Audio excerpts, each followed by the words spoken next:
दर्शकों, स्वागत है आपका विधि से एमटी न्यूज में। मैं हूं कृष्णकांत सिंघारिया। अब देखते हैं दिन भर की खास खबरें।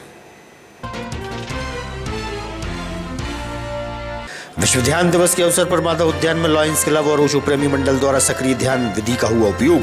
नगर के गणमान्य रहे मौजूद।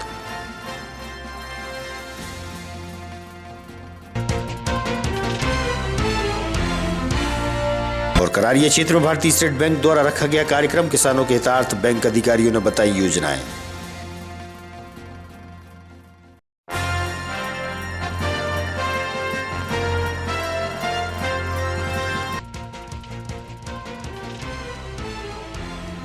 और बदलते मौसम के मिजाज के चलते प्रातः घना कोहरे ने ओढ़ी सफेद चादर, बढ़ेगी सर्दी। वहीं आरटीओ ने सतर्कता से वाहन चलाने की कही बात।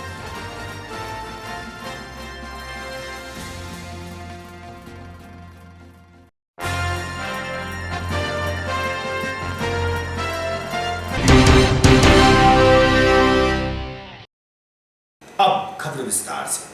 लॉयंस क्लब विदिशा और ओशो प्रेमी मंडल द्वारा विश्व ध्यान दिवस के अवसर पर 21 दिसंबर को माधव उद्यान में ध्यान दिवस मनाया गया। वहीं ओशो की प्रभावशाली सक्रिय ध्यान विधि का उपयोग किया गया। इस विधि से मानव ऊर्जा और एवं इम्यूनिटी इतनी बढ़ जाती है कि कई बीमारियां ठीक होती पाई गई हैं। शहर के वरिष्ठ व गणमान्यों के साथ लॉयन अरुण कुमार सोनी ने अपनी बात रखी। तो आप करने के बाद स्वयं महसूस कर सकते हैं। बस इसकी एक ही शर्त है कि जब आप इस ध्यान में आते हैं, इस ध्यान के जो क्रम हैं उनमें आप डूब जाएं। उस समय आप ये भूल जाएं कि आप कहाँ पर हैं, क्या कर रहे हैं, आसपास आपके कौन खड़ा है। जितनी आप तन्मयता से इस सक्रिय विधि में अपने आप को लगाते हैं, उतने ही उसके परिणामों को आप प्राप्त करते हैं। आज नए के संडे पर मैं सभी को, पूरे देशवासियों को शुभकामनाएं प्रदान करता हूँ। जय हिंद। ये दूसरी बार से घोषित किया गया है 21 दिसंबर को। मैं लाइन अध्यक्ष, लाइन क्लब विदिशा अध्यक्ष लाइन अरुण कुमार सोनी आज यहाँ पर लाइन क्लब विदिशा, ओशो सन्यासियों, प्रेमियों और शहर के अन्य संस्थाओं ने यहाँ पर कार्यक्रम रखा था, मेडिटेशन देखा, जिसमें ओशो की सबसे प्रभावशाली जो ध्यान विधि है, वो सक्रिय ध्यान विधि है। आज उस विधि को अपनाते हुए यहाँ पर ध्यान सभी लोगों ने मिलकर के किया। ओशो की यह विधि इतनी प्रभावशाली है कि इसमें हमारी डायबिटीज हो,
भारतीय स्टेट बैंक द्वारा करारिया क्षेत्र में आयोजित कार्यक्रम के दौरान किसानों के हितार्थ योजनाओं पर प्रकाश डाला गया। इस मौके पर भारतीय स्टेट बैंक के वरिष्ठ अधिकारीगण मौजूद रहे।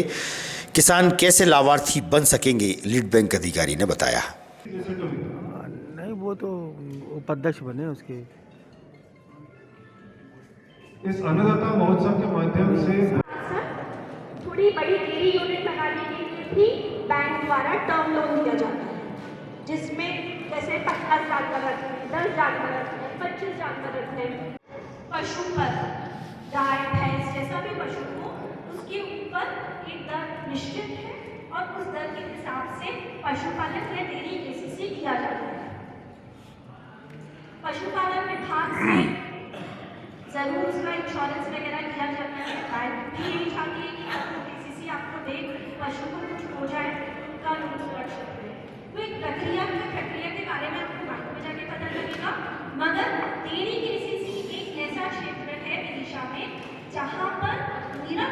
रहेगा स्टेट बैंक ऑफ इंडिया से कि वो काम करें। जितने भी उनके केसीसी धारक हैं उनको, जिनके पास कृषि केसीसी है, उनको जरूर और जरूर पशुपालन डेयरी केसीसी दे करके उनके इनकम में और जोड़ें। क्योंकि अगर आप ये सोचेंगे कि कृषि से कमाई करके, कृषि व्यवसाय से कमाई करके आपका घर चल जाएगा, तो अब वो समय नहीं रहा। आपको 2-3 तरह के काम करने पड़ेंगे, जिसमें पशुपालन एक ऐसा काम है जो किसान। आभार व्यक्त करता हूं और धन्यवाद देता हूं कि आप अपना बहुमूल्य समय लेकर यहाँ उपस्थित हुए हैं। हमारे बीच जो अतिथि यहाँ करते होंगे। क्या कार्यक्रम है और कहाँ पर है और क्या उद्देश्य इसका कार्यक्रम करने का? मैं भारतीय स्टेट बैंक में पदस्थ chief manager credit and NPA regional office Vidisha में पदस्थ हूँ।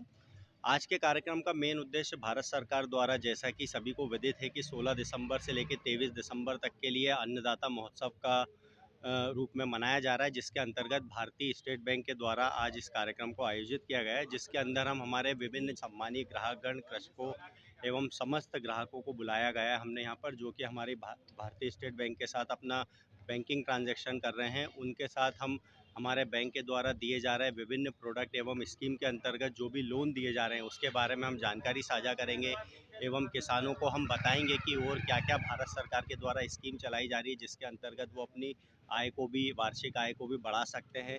साथ ही साथ हम उनको ये भी बताएंगे कि प्रधानमंत्री फसल बीमा योजना क्यों कराना ज़रूरी है, उससे उनको क्या लाभ है। इसके साथ ही भारत सरकार द्वारा और भी कई स्कीम चलाई जा रही है सुरक्षा बीमा योजना के अंतर्गत, जैसे प्रधानमंत्री जीवन ज्योति बीमा योजना, प्रधानमंत्री सुरक्षा बीमा योजना एवं अटल पेंशन योजना। तो इन सभी डिफरेंट जो भी विभिन्न प्रकार की भारत सरकार की एवं हमारे भारतीय स्टेट बैंक की जो भी स्कीम्स है उसके बारे में हम अलग अलग जो भी प्रोडक्ट के फीचर्स है वो बताएंगे, साथ ही उसके लाभ भी साझा करेंगे। क्षेत्र में किस तरीके का कार्यक्रम है और क्या उद्देश्य कार्यक्रम का? अभी अन्नदाता महोत्सव सप्ताह चल रहा है, उसके संबंध में हमारे केंद्रीय कार्यालय से उप महाप्रबंधक श्री अमित कुमार जी और भोपाल से एग्रीकल्चर बिजनेस यूनिट के हमारे उप महाप्रबंधक श्री बैन जी आ रहे हैं।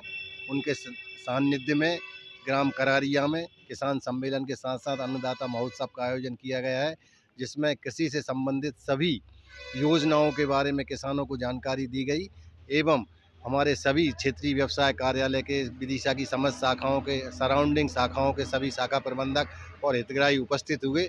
उनके साथ ही सभी को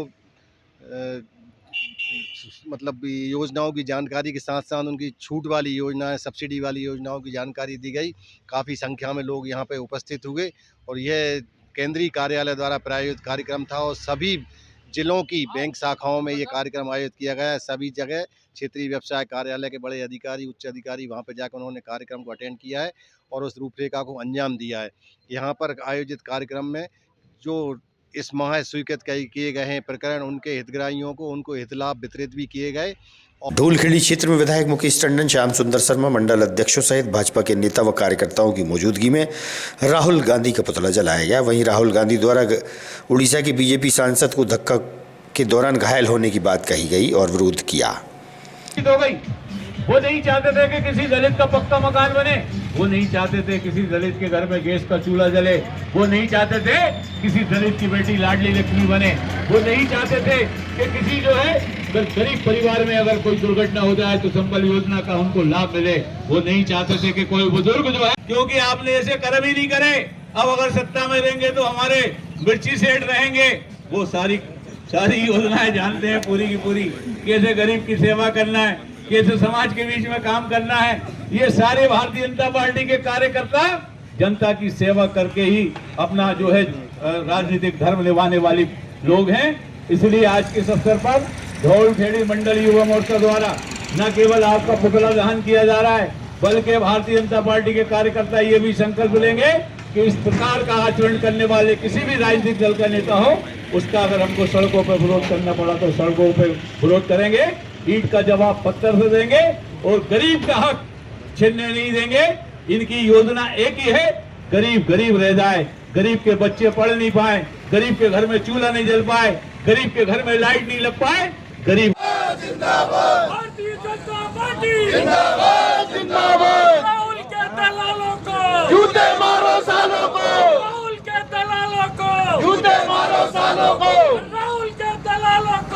राहुल गांधी द्वारा जो सांसदों पर जिस प्रकार से धक्का मुक्की करके उनको घायल किया गया है, संपूर्ण राजनीतिक दल के कार्यकर्ता ये इस घटना को लेकर आक्रोशित हैं और आज भारतीय जनता युवा मोर्चा मंडल ढोलखड़ी द्वारा राहुल गांधी का पुतला दहन भी किया गया है। वास्तव में कांग्रेस भयभीत है इस बात को लेकर।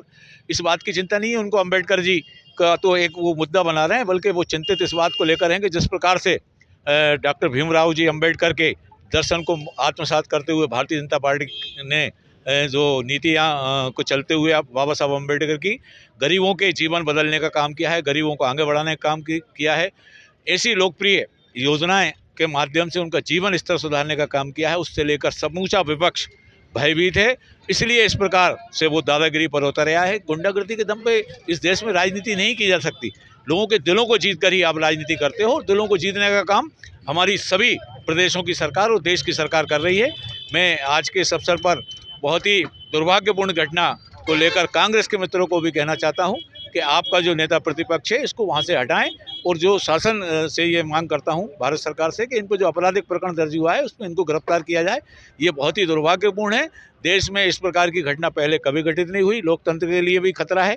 और वैसे भी अगर मुझे लगता है कि राहुल गांधी जी की जो मानसिकता है वो ठीक नहीं है, क्योंकि कभी भी कुछ तो भी वो कहते रहते हैं कि ये लाल मिर्ची और सफ़ेद मिर्ची, जो हरी मिर्ची और लाल मिर्ची में अगर लाल मिर्ची का रेट ज़्यादा है तो इसको क्यों नहीं किसान बोते। इस प्रकार की उलझुल बातें वो पहले भी करते रहे। इसलिए उनको, कांग्रेस को भी उनको अपने उस पद से उनको मुक्त करना चाहिए और सरकार उनको गिरफ्तार करे। दुबे, मैं ढोलखेड़ी मंडल अध्यक्ष। जैसा कि भारतीय जनता पार्टी, जैसा कि कल भारतीय जनता पार्टी के वरिष्ठ नेता प्रताप सारंग जी के साथ जो राहुल गांधी जी ने धक्का मुक्की की, अभद्र व्यवहार किया, इसको लेकर सारे कार्यकर्तागणों में आक्रोश है और उनकी गिरफ्तारी की मांग करते हैं। सारे भाजपा के सभी मेरे कार्यकर्तागणों में आक्रोश है और वो चाहते हैं कि राहुल गांधी की जल्द से जल्द गिरफ्तारी हो। जो है उसमें राहुल गांधी का पुतला दहन किया गया करारी, तो क्या वजह रही? कल जिस प्रकार से संसद में कांग्रेस के नेता राहुल गांधी जी ने अभद्र व्यवहार माननीय सांसद जी के साथ किया है, उसके विरोध में आज यहाँ ढोलखेड़ी मंडल के युवा साथियों द्वारा उनका पुतले दहन करके और सांकेतिक धरना देकर विरोध दर्ज किया है और हम आपके माध्यम से मांग करते हैं कि उनकी गिरफ्तारी तत्काल की जाए। गिरफ्तारी के साथ साथ राष्ट्रीय जो उनकी नागरिकता उसको समापन करने की बात भी कही जा रही है। इस बात को भी हम समर्थन देते हैं अपनी ओर से।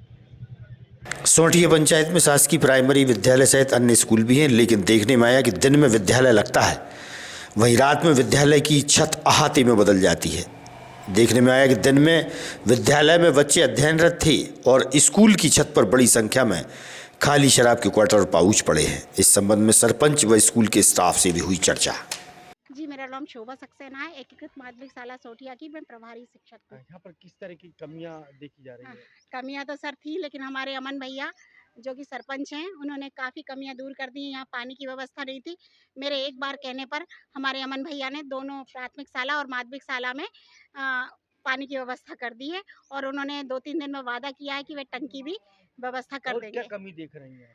बाकी क्या है कि यहाँ पर एक उचित मूल्य की दुकान है, उसके ऊपर कुछ लड़के लोग आकर दारू वगैरह पीते हैं। खुला वातावरण है, इसलिए रात में तो दारू के पौवे वगैरह पड़े रहते हैं, तो वो थोड़ा हम लोगों को अच्छा नहीं लगता। और कुछ भी मतलब वो जो मैं कह नहीं सकती वो भी पड़ा रहता है कभी कभी तो। लेकिन अमन भैया ने काफ़ी मदद की है। तो यहाँ मंदिर है, वहाँ पर उन्होंने CCTV कैमरा लगवाया है, इसकी वजह से थोड़ा कम हो गया है। और अमन भैया बीच बीच में आकर हमारी काफ़ी मदद करते हैं, रोज़ ही आ जाते हैं, कभी कभी पूछ लेते हैं कि मैडम आपको कोई तकलीफ़ तो नहीं है। तो मुझे ये बहुत अच्छा लगा है। 2 मंथ हुए हैं मुझे प्रभारी बने हुए, लेकिन अमन भैया। वर्षा है। क्या काम करती हैं आप? सहायिका हूँ आंगनबाड़ी में। जब ऊपर जो छत पे अहाता बन जाता है, इसके बारे में क्या कहेंगे आप? क्वार्टर वगैरह पड़े या नहीं पड़े? पड़े रहते हैं, लोग रात में आते हैं, शराब वगैरह पीते हैं। ये लोग कहाँ के हैं जो लोग आते हैं? गांव वाले ही हैं। गांव वाले ही हैं। तो क्या इनकी रोक टोक का व्यवस्था नहीं की जाती क्या? अब वो सर उनसे वैसे तो मौका है कि बोल दिया गया है, लेकिन वो लोग मानते नहीं। किसी के नाम मालूम है आपको? नाम तो मुझे नहीं है जानकारी। जी, मैं अमन यादव, सोठिया ग्राम पंचायत सोठिया सरपंच। यहाँ पर किस तरह की कमी देखी जा रही है स्कूल के अंदर परिसर में? जी, स्कूल में कोई कमी नहीं है, सब शिक्षा विक्षा सब अच्छा हो रहा है। बच्चे परसेंटेज भी अच्छे ला रहे हैं। मैडम सर कितने स्कूल हैं यहाँ पर? यहाँ पर 3 स्कूल है। 3 स्कूल हाँ। यहाँ पर देखा है छत पर आता बदल जाता है, आते में बदल जाता है। जी, इसकी शिकायत हमने थाने में भी करी है। कई बार पुलिस भी आई तो भग जाते हैं, रात को आते हैं, क्या बैठते। बाउंड्री वॉल होना चाहिए? बाउंड्री वॉल होने चाहिए, ताले तोड़ के चले जाते हैं, उसकी शिकायत हमने कई बार करी है। पहले से कम हो चुका है। हाँ, पहले ज़्यादा काफ़ी था, अब कंट्रोल में है। कंट्रोल है, इसलिए बगल में कंट्रोल है। राधिका सिलावट। सिलावट कौन से स्कूल में पढ़ती हो? हम एक एकराज माध्यमिक शाला सोठिया। सोटिया। ये किन की पेंटिंग कर रही हैं? सर्वपल्ली राधाकृष्णन। कौन थे ये, पता कुछ? सर नहीं, ये बता। सर्वपल्ली राधाकृष्णन थे। हाँ हाँ। ये शिक्षक थे एक, शिक्षक थे। ये हमारे कुशवाहा कौन से स्कूल में पढ़ती हैं आप? शासकीय माध्यमिक शाला सोठिया। अच्छा, ये किन की पेंटिंग बना रही हैं आप? महात्मा गांधी। महात्मा कौन थे? महात्मा गांधी हमारे महात्मा गांधी थे जी, इनका नाम पूरा महात्मा मोहनचंद करमचंद गांधी। हाँ। है ना बेटा? विदिशा से रायसेन मार्ग छीन दरबार के लिए भी जाता है। वहीं सिद्ध बाबा हनुमान मंदिर जाने वाला मार्ग जर्जर कीचड़ और गड्ढे वाला हो रहा है। पैदल राहगीरों को भारी परेशानियां पैदा होती है। इस रास्ते की हालत सुधारने के प्रयासों के चलते सांसद प्रतिनिधि कैलाश रघुवंशी, जिला पंचायत के अधिकारी व सरपंच भी मौजूद थे और उनसे हुई चर्चा। क्या समस्या और क्या निदान का अपने एक प्रपोजल बनाया है? असली में ये बाईपास बनने के कारण अधिकांश लोग इस रोड का उपयोग भोपाल जाने में करते हैं और बाजू में हमारे मेहगांव है, जो बालाजी धाम है, धार्मिक स्थल है।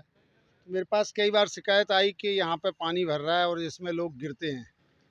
तो मैंने आज जिला पंचायत सीओ और अध्यक्ष के साथ यहाँ दौरा किया है। तो वही देखने आए थे, पानी भरा हुआ है, ये समस्या हल होना चाहिए। मेहगांव हमारा बहुत धार्मिक स्थल है और पंचायत का भी नाम खराब हो रहा है, तो साथ में हमारा जिला पंचायत का नाम भी खराब है। किस तरीके का अपन प्लान तैयार करके लोगों को राहत पहुंचाएंगे आवागमन में? अभी टेम्परेरी में तो हमारे साथ यहाँ सरपंच भी हैं और इनको निर्देश किया है कि ये नाप के हमको बता दें, तो हम लोग 8 इंची का पाइप हमारे इंजीनियर और इनसे डलवा के और नीचे नाले में उतार देंगे पानी। ये समस्या आज की तो है नहीं, कई वर्षों पुरानी समस्या है और सरपंच साहब को भी काफ़ी समय सरपंच बने हुए हो गया। सबसे सरपंच साहब कहाँ थे? असली में बेसिकली आप समझिए मेरी बात को, ये जो है डिपार्टमेंट की समस्या है। ये रोड है PWD रायसेन के अंतर्गत। तो जब रायसेन वालों ने पूरा इसका एस्टीमेट बनाया तो उन्हें यहाँ पे नाली लेना चाहिए। आप देखते हैं हाईवे जब बनते हैं तो वहाँ नालियाँ बनाता है विभाग, बनाता है। तो पंचायत का काम नहीं है ये बेसिकली।